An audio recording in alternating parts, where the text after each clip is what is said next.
Rosa Méziane.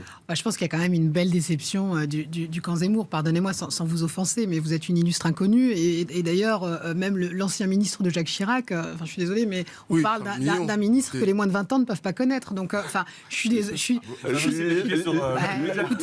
je n'ai pas forcément handicapé non plus. Non, mais il n'y a aucune surprise. Là, ça peut être aussi l'expérience. C'est pas forcément handicapé. Où sont les Philippe de Villiers? Où sont les Éric Charles Ciotti? Mignon a appelé déjà l'Union des droites dans les années 95. Où sont les illustres personnalités de l'extrême droite et de la droite qu'annonçait Éric Zemmour? Où est son grand rapprochement de l'extrême droite et de la droite républicaine?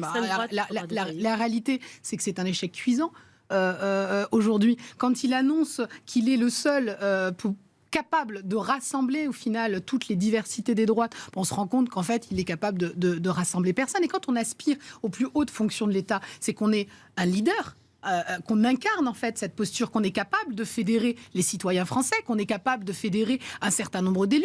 Je suis désolée, mais là on a deux pôles, mais pas qu'à Marseille, parce qu'on a beaucoup... on va voir ce qui va se passer dimanche avec son grand meeting. Non, mais parce que dimanche il y aura un grand meeting a priori. Il n'y a pas que dimanche. On a beaucoup parlé de Marseille, ville multiculturelle, qu'il aurait rejeté. Mais il y a également Londres, il y a Genève, qu'on peut difficilement accuser. Marseille c'était 200 personnes, on va être honnête. Mais on a eu honnêtement, c'est 200 personnes qui font la loi. On a vécu ça à Lyon, nous aussi, quand on y était. On a quand même eu une manifestation à Genève. On ne peut pas dire quand même qu'on est des excités du boulot à Genève et qui ont quand même manifesté contre Éric Zemmour. Donc aujourd'hui, il faut comprendre qu'il a peut-être certes fédéré autour d'une défiance à l'égard de l'homme ou de la femme politique, mais j'ai peine à croire que ça ira plus loin. Et d'ailleurs, Marine Le Pen, votre ancienne présidente, l'a expliqué assez bien. Elle a tenu sa maison au final. Une seule défection, mais c'est minable, pardonnez-moi de le dire. Et aujourd'hui, non mais il faut savoir dire les choses. Donc aujourd'hui, quel est l'avenir d'Éric Zemmour, si ce n'est au final d'avoir effectivement pollué complètement le débat public avec un certain nombre d'idées nauséabondes? Je ne vois pas l'avenir d'Éric Zemmour en tant que... Aline Bertrand, et après on va s'arrêter sur la notion de...